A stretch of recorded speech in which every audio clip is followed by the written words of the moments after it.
pero varía transversalmente con R. Cuando yo calcule de U de R en la pared, siempre da lo mismo, porque la ecuación esta siempre es la misma. Eso es lo que dice aquí. Y el gradiente de presión longitudinal de P de X es constante. Es decir, la presión disminuye linealmente a lo largo del flujo por la acción de la fricción viscosa.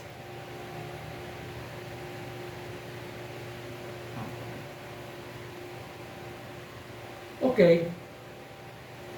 ya tenemos algo importante porque nos permitiría evaluar los esfuerzos cortantes.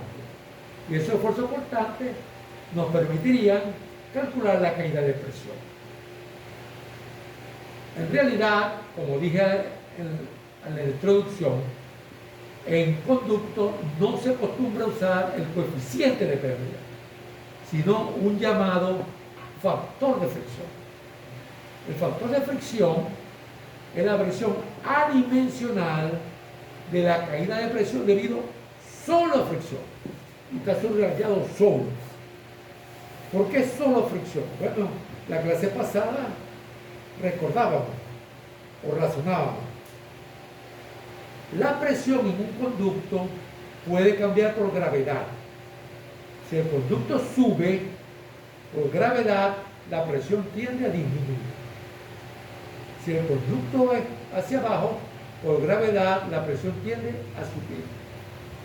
Si el área del conducto cambia, la presión también se ve afectada. Cuando se ensanche, la presión tiende a subir. Cuando se estreche, como una tobera, la presión tiende a bajar. Pero en el caso de la fricción, no tiene pérdida. Solamente ocurre una cosa. La presión tiende a bajar. ¿Entienden? Por gravedad, la presión puede tender a subir o a bajar. Por velocidad, igual. Pero por fricción, siempre tiende a bajar. Porque la fricción se opone al movimiento. Es una irreversibilidad. Si yo camino hacia esa pared, el piso se opone a lo que yo estoy haciendo y se manifiesta con una fuerza sobre mis zapatos. Si yo me devuelvo hacia atrás sobre mis pasos, todo idéntico pero al revés, la fricción no me va a ayudar. Se vuelve a poner. Eso se llama una irreversibilidad. Es imposible eliminar eso una vez que ocurra. Uno lo puede minimizar. Yo pulo dos superficies y en la medida que la pula más, me va a costar menos deslizar uno sobre la otra. ¿Ok? Pero hasta ahí llego. Nunca, al deslizarla, una me va a ayudar a ese deslizamiento. Siempre se va a poner. Ok. ¿Cómo es esa definición de factor de fricción adimensional? Bueno, aquí está la cantidad la cual queremos hacer adimensional. De lo poquito que hemos visto, y fue en forma de problema, fue justamente el de una tubería, sabemos que si esta cantidad se divide por esta otra, ya es adimensional. Pero en el caso del factor de fricción, se le acomoda esto que está aquí, que también es un parámetro que apareció en el problema que nosotros resolvimos. En ese momento dijimos, usted toma dos parámetros dimensionales, lo multiplica y le da otro. He aquí un ejemplo. Si ustedes revisan ese problema del flujo de una tubería circular horizontal, esto que está aquí es como un número de Euler. Y esto que está acá es el inverso de una relación de aspectos que nosotros establecimos, que era L sobre D. Usted multiplica esto que es adimensional por esto otro que está adimensional y sigue siendo adimensional. Eso es lo que se llama factor de fricción. Okay. Fíjense, aquí este llamadito es lo que acabo de decir yo. Y voy a leer. Un balance de energía sería necesario para incluir efectos gravitacionales y hasta de cambio de área, y así determinar el cambio total de presión. O sea que el factor de fricción lo que representa es la caída de presión atribuible a la fricción. O sea, se va a despejar de ahí el delta P. Sí, se pudiera hacer. Sí, en verdad eso es lo que se hace. Bueno, entonces esto que es delta P, yo lo puedo expresar como una altura, como cualquier presión, ¿verdad? Entonces esto tiene unidades de longitud, aunque no es una longitud, realmente es una energía por unidad de peso. Entonces si aquí colocan esta definición, tienen esta expresión. Entonces he aquí una expresión que me dice cuánto cae la presión debido a fricción en función de este factor que se va a determinar y en función de otras cantidades, una geométrica, ¿okay?, una dinámica y otra cinemática. Fíjense que esto no puede ser casualidad que aparezcan siempre los mismos tres tipos de variables. Pues señor, desde el principio dijimos, este es un curso de mecánica, gritando, de fluido. Acá. Con eso se dice todo. Ok. Y por supuesto, si yo contrasto esto con esto, entonces tenemos una expresión para las pérdidas por fricción en función del factor de fricción. Esto es lo que hace las veces ahora de K por B cuadrado sobre 2G. Es más, fíjense, si ustedes comparan esto con lo que pusimos al principio, déjenme devolverme. Aquí está, ¿ves? Si ustedes comparan esto, que está aquí, con esta, se ve clarito que K es FL sobre D. O sea que el factor de fricción, tantas vueltas acá, para decir que el factor de fricción va a ser las veces del coeficiente de pérdida. No exactamente igual, ¿sí? Porque ustedes ven que aquí está como de entrépito, decían aquí en Maracaibo, L sobre D. ¿Ustedes han oído esa palabra, entrépito? Bueno, cuando yo era un niño, quienes lo usaban eran las señoras ya mayores, imagínense si no será bien. Sí, ese es un entrépito, un metido, que siempre estaba diciendo lo que no nadie le estaba preguntando. Y así le decíamos, no sea intrépido. Bueno, no sé si será castellano, pero maracucho sí. Ok. Esto es una definición. Esto yo la puedo utilizar donde me plazca. Y se utiliza tanto para turbulento como para laminar. Pero para laminar nosotros tenemos una relación que me da velocidad. Que quiere decir que de pronto para laminar yo puedo trabajar el asunto y saber cuánto vale F. Pero hasta ahora para turbulento va a ser laboratorio. ¿Y como laboratorio? Mire, si yo mido esto, yo tengo HF. Y si yo tengo HF, yo puedo declarar XF. Es allí una manera de calcular el factor de fricción.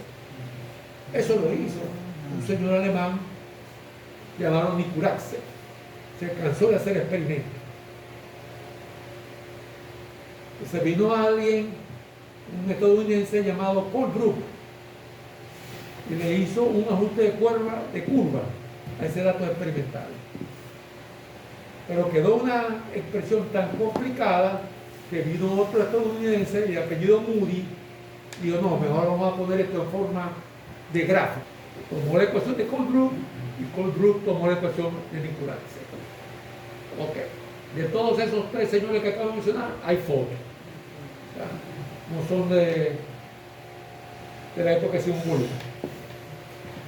Bueno, a veces ustedes consiguen esta expresión de esta manera.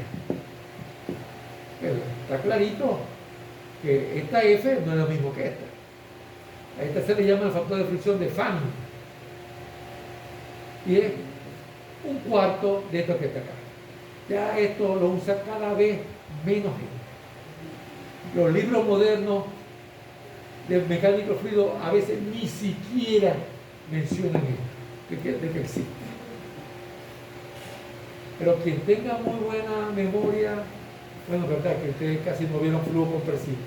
En termodinámica 2 hay un tipo de flujo que se estudia, que es un flujo no viscoso, pero como les dije, ya que el factor de fricción está asociado con la velocidad, y para flujo laminar vimos, nos demostramos, informamos que se tiene precisado cuál es el perfil de velocidad, usando la ecuación de ese perfil, se puede demostrar, lo vamos a ver más adelante, que para una tubería circular y el régimen laminar, que significa reino menor que 2300, el factor de fricción es 64 sobre reino. ¿Okay? Profe, ese diagrama lo vamos a usar, ¿verdad? Claro que sí. Sí.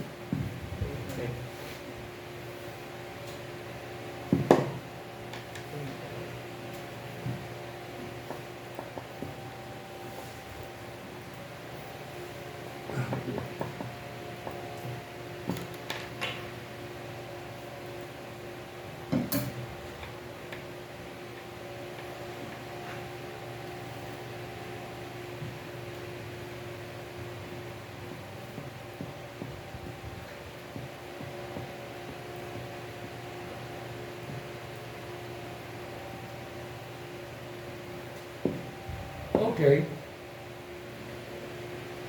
Este es el famoso diagrama de Moody, que va a pasar a la historia igual que pasaron los diagramas HS, igual que van a pasar a la historia las tablas de vapor, las tablas de gases. Eso es cuestión de tiempo. Todo eso va a pasar a la historia, porque si yo puedo tener eso, un pequeño dispositivo, y poner dos coordenadas y que me dé el resultado, para que va a estar. Manejar la tabla de vapor realmente eso no es termodinámica, aunque entenderla sí nos puede ayudar a comprender lo que pasa. Pero realmente entrar con dos valores y salir con un tercero, eso no tiene nada de termodinámica. Ok. Con el diagrama de Moody pasa algo semejante. Se entra con el reino que está aquí. Eso quiere decir que los reinos pueden ser bajitos. Aquí es mito que este es papel lock. Papel lock. ¿Y por qué? Bueno, ya vimos que, lo vimos cuando miramos el ejemplo de coeficiente de arrastre versus reino. Que cuando una cantidad cambia mucho, es buena idea utilizar papel logarítmico.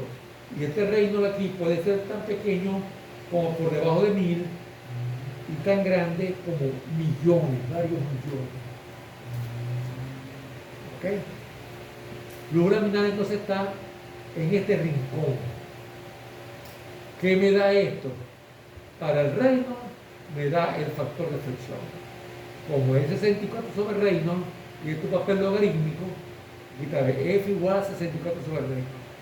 Yo hallo esto, le aplico el logaritmo y dice el logaritmo de f es igual al logaritmo de 64 menos el logaritmo de reino. Si yo dibujo el logaritmo de f en función del logaritmo de reino, me tiene que dar una línea recta bajando.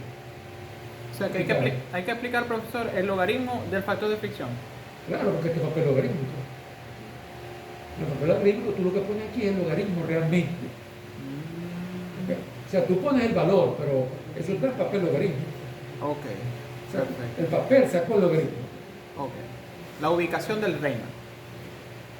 Si tú lo ubicas con el valor del reino, Ok. pero cuando tú lo ubicas, no te tiene el valor del reino, sino lo que te tiene es el logaritmo.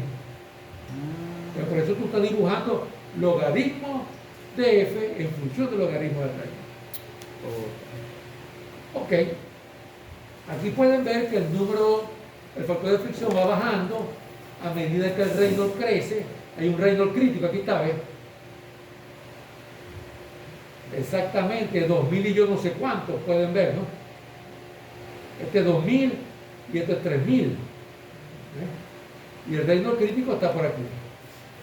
Fíjense que Luego viene y pone una línea segmentada, una zona oscura, y después hay un ramillete de curva. Un ramillete de curva. Porque cada una de esas curvas corresponde a una rugosidad. Cuestión que todavía no se ha manifestado en las ecuaciones. El factor de fricción, entonces los experimentos muestran que depende del Reynolds y de la rugosidad. Cuando el flujo es laminar, la rugosidad no juega ningún papel. Cuando es turbulento, la rugosidad sí juega un papel. Esta tubería aquí es lisa, esta es la curva más bajita. A medida que voy hacia arriba, los valores de rugosidad se incrementan. Entonces, por ejemplo, si yo tengo un Reynolds de 1.000.000, estoy en esta línea. Tendría que saber cuál es la rugosidad de la tubería para ir hasta acá y leer el factor de fricción. Eso es lo que dice. ¿Ok? En estas zonas, fíjense ustedes, toda la zona que está dividida diagramamente, flujo laminar, una zona crítica que comienza con el Reynolds crítico. ¿Ok? Y esta es una zona de incertidumbre. ¿Cómo de incertidumbre? Bueno, nosotros vimos la curva B, del primer diagrama de curva. Entonces decía que en esta zona, en un momento dado puede ser laminar, en otro momento dado será turbulento. Luego hay una zona que llaman de transición. ¿Transición a qué? Bueno. Cada una de estas curvas es para flujo turbulento. Pero noten cómo las curvas se comportan. Vienen de un factor de fricción, digamos, el más alto, va bajando lentamente y llega un momento que ya el valor del Reynolds no importa, porque la curva se hace horizontal. O sea que todos estos puntos que estoy recorriendo con el cursor tienen el mismo valor de F. Allí se dice que es turbulencia completa, tuberías rugosas, es decir, la rugosidad tomó control de la situación. Ella, ese factor, es quien decide cuánto vale F. Ya no importa cuánto vale el Reynolds. Como pueden ver, el factor de fricción es una cantidad compleja. Depende de si es laminar, turbulento o uno no sabe qué. Y del Reynolds y de la rugosidad relativa. ¿Okay? Bueno, esto tiene ecuaciones que tratan de representar esto que está acá. Creo que por aquí hay una. Sí.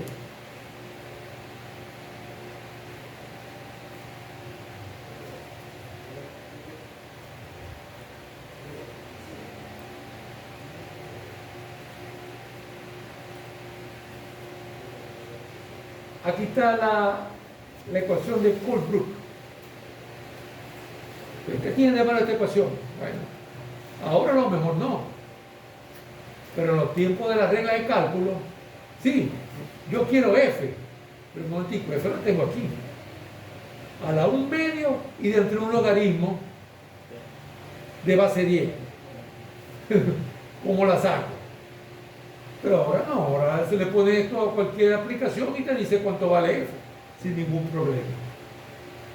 Inclusive, antes de que aparecieran esas aplicaciones, hay gente que se dio la tarea de hallar una aproximación a esto, que a su vez es una aproximación en forma explícita. ¿Qué significa en forma explícita? Ya está despejada F. Pero usualmente estas ecuaciones solamente eran una buena aproximación a esta dentro de un rango.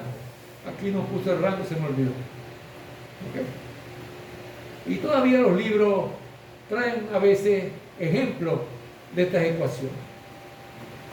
Pero ahora muchas aplicaciones traen esta ecuación y la resuelven tranquilamente.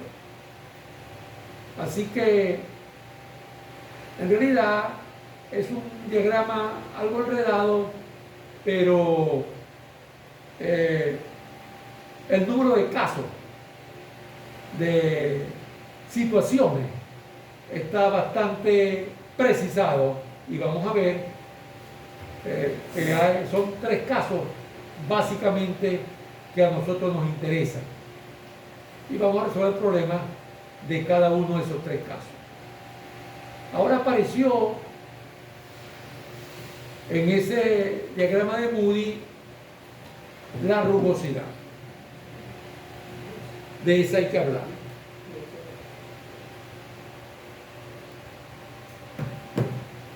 Hay aquí una tabla que nos da la rugosidad promedio de materiales de tuberías comerciales. Aquí ven que comienza con acero y termina hasta con madera. ¿Okay? A veces hay opciones en cuanto al material. Por ejemplo, aquí tienen concreto. El concreto puede estar, vamos a decirlo, pulido o puede ser crudo allí, todo rugoso. Entonces dan la rugosidad, que es la rugosidad promedio. La rugosidad significa que si esto fuera perfectamente plano, hay puntos que están por encima de la lámina y hay otros puntos que realmente están por debajo. Entonces hay una rugosidad promedio porque de acuerdo al punto donde yo esté sobre la mesa hay un valor de eso. Eso es aleatorio prácticamente. Así se haga con la misma máquina. Así se haga con la misma máquina, el mismo procedimiento.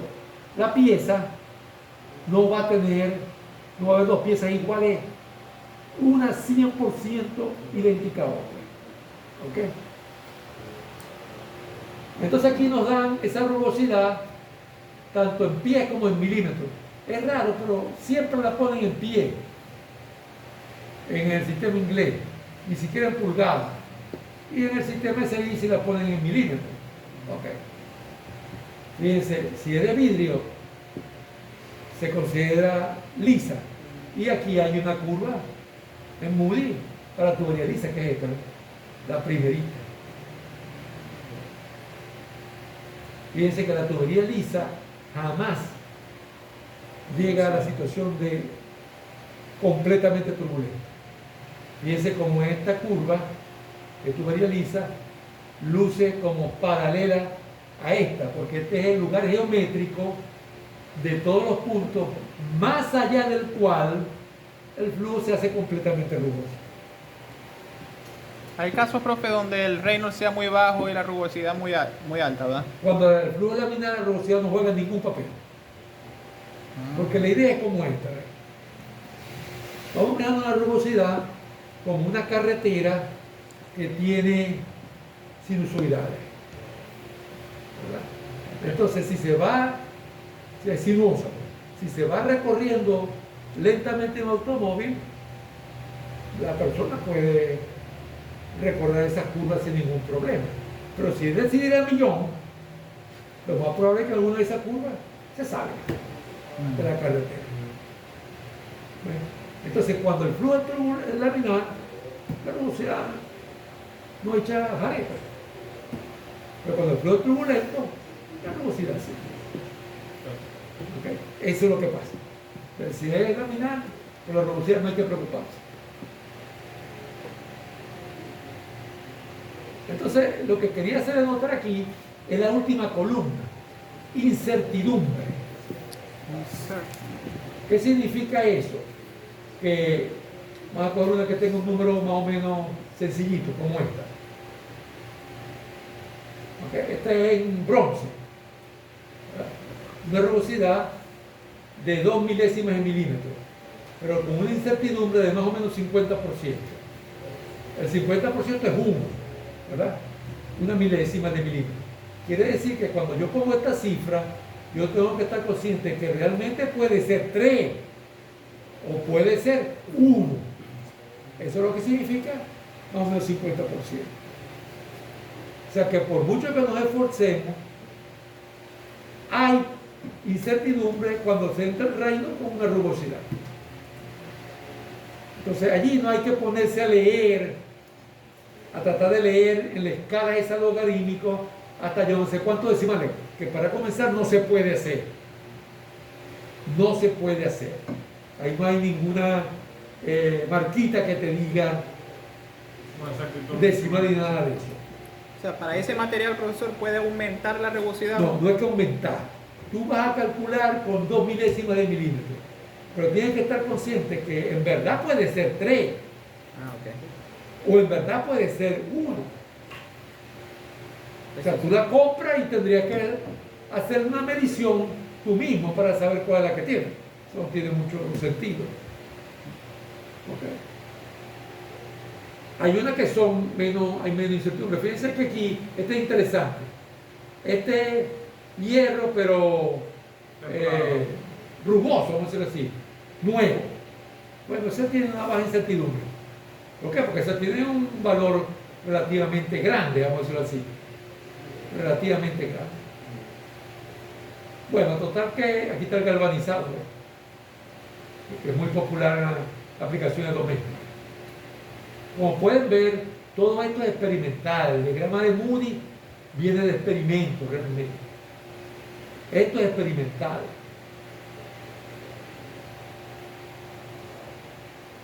Vamos a hablar justamente de por qué, a pesar de lo enredado que es el diagrama de Moody,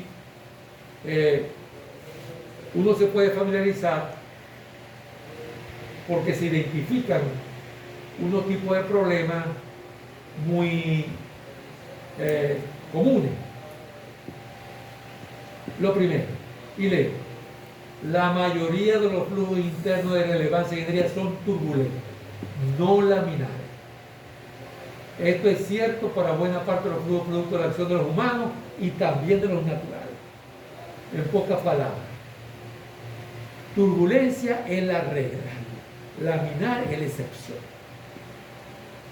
Pero la excepción puede estudiarse teóricamente con papel y lápiz. La regla, hasta ahora, hay que hacer uso de experimentos y teoría. Las dos cosas conmigo. Hasta ahora. Los matemáticos dicen, y quienes han estudiado el asunto, que el secreto de la turbulencia está en las ecuaciones de Navier-Stokes. Y como vimos, es un sistema de ecuaciones bien formidable, con derivadas para regalar. ¿Okay? Y que uno, con la poquita matemática que sabe, hace bien en dudar que se puedan resolver algún día. Quizás lo que sabe más matemática que uno sea más optimista. Pero con la poquita que uno aprende aquí, eso no tiene vida. Okay. Los cálculos basados en teoría para flujo laminar, basados en teoría y experimentos para flujo turbulento, demuestran algo. Esa caída de presión por fricción, si el flujo es laminar, tiene como la cantidad más importante el diámetro, elevado a la menos 4. Es importante ese signo menos, porque eso quiere decir que en la ecuación que me da delta PF aparece en el denominador diámetro cuadrado, a la cuarta. Si es una tubería pequeña, quiere decir que las pérdidas se van para arriba a millón, ¿verdad? Porque si es un número pequeño, lo elevo a la 4 y está en el denominador, quiere decir que eso termina siendo muchísimo más pequeño. Y delta PF se dispara. Las otras cosas que son importantes allí, la geometría, pero no tanto como el diámetro, que también es geometría. La viscosidad y el caudal. Cuando el flujo es turbulento, estas 4 cosas siguen apareciendo. ¿Okay? Aquí está, mu, L, Q y D.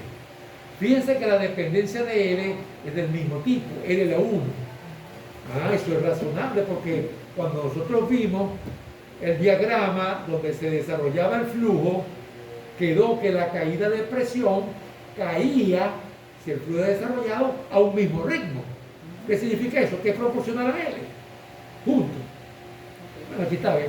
Proporcional a L. Pero aquí aparece en la turbulencia la densidad, que aquí no aparece. O sea que el flujo turbulento, la densidad es importante, mientras que el flujo laminar no. La viscosidad en flujo turbulento no es tan importante como el flujo laminar. Aquí te le van a dar un cuarto.